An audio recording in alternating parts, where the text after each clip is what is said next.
सनकादिक मुनी ध्यानस्तपै सदा ब्रह्मादिका कदा न कळे महिमा तीही लोकी दुर्लभ अमर नेनती वृक्ष होऊने पुढती सेविताती ज्ञानदेव निवृत्ती पुसतसे कोडे पुंडलिक केवडे भाग्य केले माऊली ज्ञानेश्वर महाराज की जय. एक तरी ओवी अनुभवावी या ज्ञानयज्ञात आपण श्रीमद भगवद्गीता अध्याय 8 त्यातला श्लोक क्रमांक 14 आणि माऊलींनी या श्लोकावर ज्ञानेश्वरी 8व्या अध्यायामध्ये 138 क्रमांकाच्या ओवीने केलेलं भाष्य याचं आज आपण चिंतन करणार आहोत. अनन्यचेता सततं यो मां स्मरति नित्यशः तस्याहं सुलभः पार्थ नित्ययुक्तस्य योगिनः. भगवंत म्हणतात, अर्जुना हे पार्था, नियमितपणे अविरतपणे अखंडपणे जो माझ्या भक्तीत लीन झाला आहे, ज्यानं व्रत घेतलेलं आहे, त्याच्यासाठी मी प्राप्तीकरिता फारच सुलभ आहे. फक्त भक्ती, त्याचा तो भाव हा अनन्य असावा, न अन्य. दुसरा विषय त्या डोक्यामध्ये येऊच नाही. भक्तीशिवाय, माझ्या नामाशिवाय, माझ्या रूपाशिवाय. यत करोषि यद स्नासि यद जुहोषि ददासि यत यत तपस्यसि कौंतय तत्कुरुष्व मदार्पणम. कुठलं का कार्य असे ना, आम्ही जे काही करतोय ते भगवंत चरणी अर्पण करून आपण नामावेगळं होता आलं पाहिजे. अशा प्रकारची जीवन प्रणाली ज्या भक्ताची झाली, भगवंत म्हणतात त्याच्याकरता प्राप्त होण्यासाठी मी अतिशय सुलभ आहे. त्यानं योग्य मार्ग पकडला आहे आणि त्या मार्गावर हे अंतिम साध्य जे आहे मोक्ष प्राप्तीचं, माझ्या प्राप्तीचं, ते त्याला सहजपणे प्राप्त होऊन जातं. नाहीतर इतर जे मार्ग आहेत ते खडतर आहेत. माझी प्राप्ती इतरही मार्गाने होतेच, भगवंत होतात, परंतु भक्ती मार्गानं मी जसा सहजपणे प्राप्त होतो तशा इतर मार्गाने होतच नाही. पहिली गोष्ट, नाहम वेदर्न तपसा न दानेन च जया शक्य एवं अहम विदो दृष्टवानसि माम यथा. या भक्ती मार्गाने मी जितक्या सहजपणे प्राप्त होतो, अर्जुना, नाहम वेदैर्न तपसा, वेदाध्ययन करून, तप जप करून किंवा दानक्रिया देऊन किंवा पूजा अर्चा करून, या कर्मकांड मार्गानं माझी प्राप्ती खडतर आहे, भगवंत म्हणतात.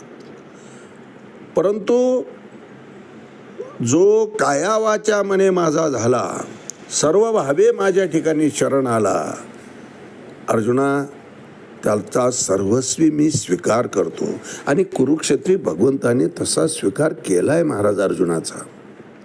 फक्त अर्जुन म्हणला दुसऱ्या अध्यायामध्ये की कार्पण्य दोषोपस्वभाव पृच्छामि त्वां धर्मसम्मूढ चेता यश्रेयसा निशितं ब्रूहि तन्मे शिष्यस्ते अंशादिमां तां प्रपन्नम. देवा, प्रपन्नम, मी शरण आलो तुम्हाला. आणि कोणत्या भावानं? तर शिष्य म्हणून. आता तू आमची माता, तू आमचा पिता, तूच गुरी बंधू, सगळं काही तूच आहे देवा. आता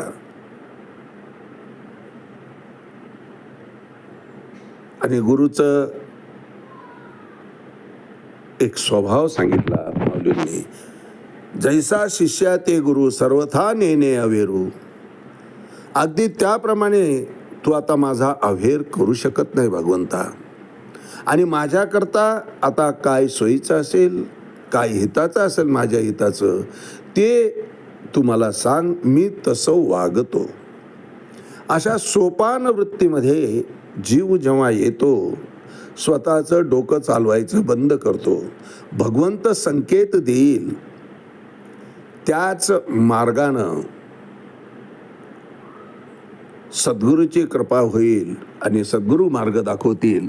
त्याच मार्गाने जो जीवन जगतो, पार्था तस्याहं सुलभः, त्याला मी सोपा आहे प्राप्ती करता. पण नित्ययुक्तस्य योगिनः, सातत्य पाहिजे त्या सेवेमध्ये. आणि ती सेवा कशी पाहिजे तर अनन्यचेताः, विषय तो त्यांचा झाला नारायण, नावडे जनधन माता पिता. मग निर्वाणे गोविंद असे मागे पुढे. त्यावेळेस भगवंताचं कार्य सुरू होतं. अंतरीची घेतो गोडी, पाहे जोडी भावाची. भाव पाहतो. सर्व भावे जर आम्ही भगवंताच्या ठिकाणी शरण आलो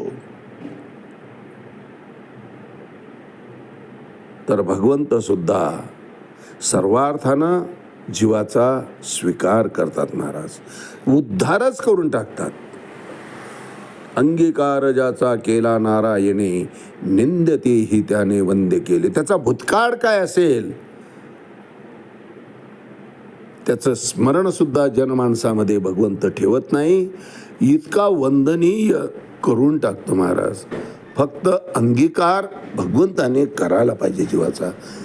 आणि ते अंगीकार करण्याकरता ती पात्रता आमच्या अंगी यायला पाहिजे. ती पात्रता त्याचं साधं गणित, साधं गुह्यतम भगवंत सांगतात की जो जो मज भजे, जैसा जैसा भावे तैसा तैसा पावी मीही त्यासी. ये यथा मां प्रपद्यन्ते स्थान तथैव भजाम्यहम.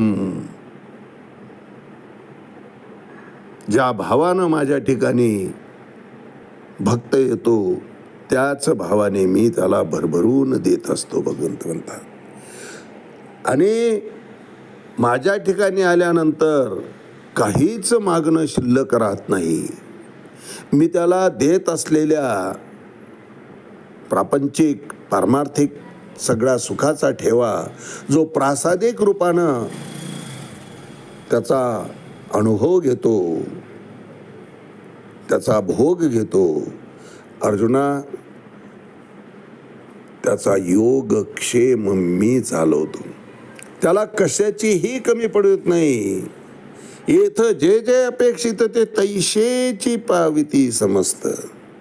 परी ते कर्मफळ निश्चित ओळख तू. अर्थात त्याला प्राप्त जे होऊन जातं त्याप्रमाणे त्याचं कर्मफळही बलवत्तर असावं लागतं. नाहीतर मागणं मागतो आहे आणि संचितामध्ये बॅलन्सच नाही, शिल्लकच नाही, काहीच केलं नाही कुणाकरता. दुसऱ्याला सुखी व्हावं, दुसऱ्याला आनंद मिळावा, दुसऱ्याच्या अडचणी दूर करण्याकरता झिजावं, हे जर आमच्याकडून घडलेलंच नसेल तर आमच्या आनंदाची उन्नती भगवंतही करत नाही महाराज.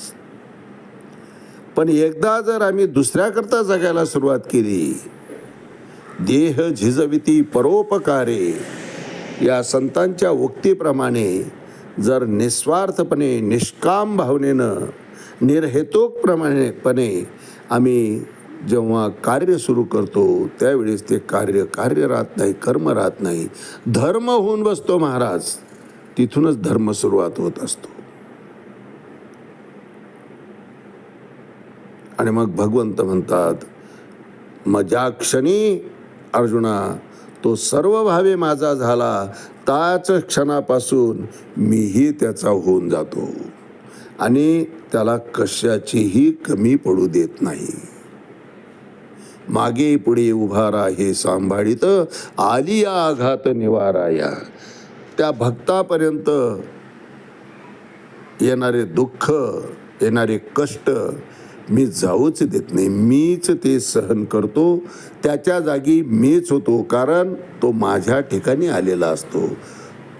केवळ मनुष्य देह आहे म्हणून त्याला मनुष्य म्हणावं, नाहीतर त्याचं पूर्ण कर्म कार्य हे सगळं परब्रह्माचं जे कार्य आहे तेच कार्य तो करीत असतो. यस्य सर्वे समारंभा काम संकल्प वर्जिता ज्ञानाग्नी दग्ध कर्मानंतमाहु पंडितम पुधा. माऊली वर्तन करतात त्यावेळेस, जया पुरुषाच्या ठाई कर्माचा तरी खेदू नाही आणि फळापेक्षा काही संचरेना. आणि हे कर्म मी करीना अथवा आदरिले सिद्धी नेईन येणे संकल्प हे जयाचे मन विटाळेना. हे मी करणार आहे ते मला करायचं नाही असं काहीही त्याच्या ठिकाणी शिल्लक राहिलेलं नसतं. कारण ज्ञानाची प्राप्ती झालेली असते. करता करविता तो एक मात्र परमात्मा आहे. ज्ञानाग्नीचे मुखे तेने झाडिली कर्माशके म्हणून परब्रह्मची तो मनुष्य वेखे ओळखतो. तो दिसायला मनुष्य असतो अर्जुना, पण खरं तर तो परब्रह्मच होऊन गेलेला असतो.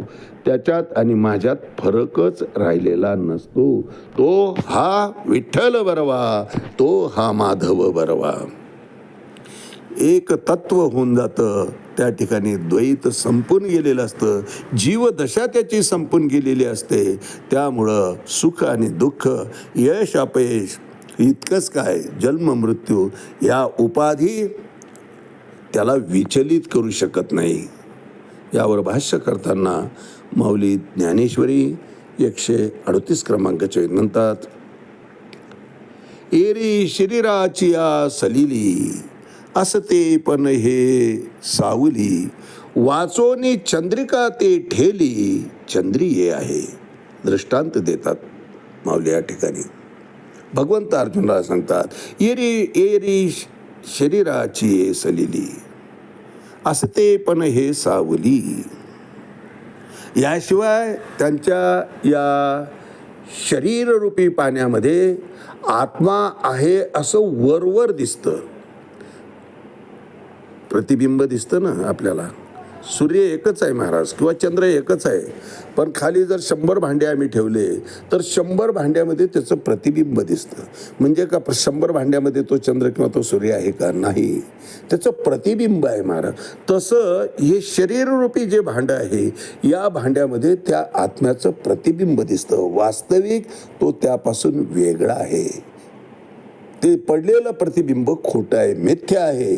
जरी पाण्यात पडलेलं दिसत असलं तरी ते खरोखरचं नाही. भांड्यातला चंद्र जसा खरा नसतो ना, तरी मठी आकाश जैसे मठाकृती अवतरले दिसे तो भंगलिया पैसे स्वस्वरूपची. आकाशाचं प्रतिबिंब माठामध्ये दिसतं, परंतु ते मडकं, तो माठ जेव्हा फुटतो त्यावेळेस ते प्रतिबिंब नाहीसं होतं महाराज. नाहीसं होतं म्हणजे ते नव्हतंच.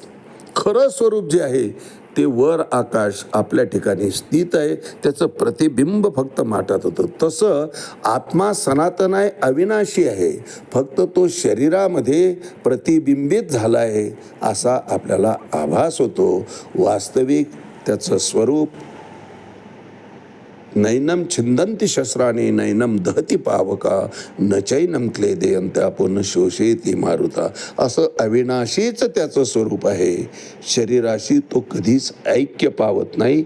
एकता जी वाटते, ऐक्य पावलेलं जे वाटतं, आत्मा शरीरालाच मी जे म्हणायला लागतो, तो सगळा मायेचा खेळ आहे. भगवंत म्हणतात, एरी शरीराची आ सलिली, शरीररूपी या पाण्यामध्ये, सलिली म्हणजे पाणी, एरी शरीराची आ सलिली असते पण हे सावली वाचोनी चंद्रिका ती ठेली चंद्री आहे. आज याच ठिकाणी थांबूया. रामकृष्णारी पुंडलिक वरदा हरिविठ्ठल श्री ज्ञानदेव तुकाराम पंढरीनाथ भगवान की जय. माऊली ज्ञानेश्वर महाराज की जय. जगद्गुरु तुकाराम महाराज की जय. शांती ब्रह्म एकनाथ महाराज की जय. आदि शक्ति मुक्ताबाई की जय.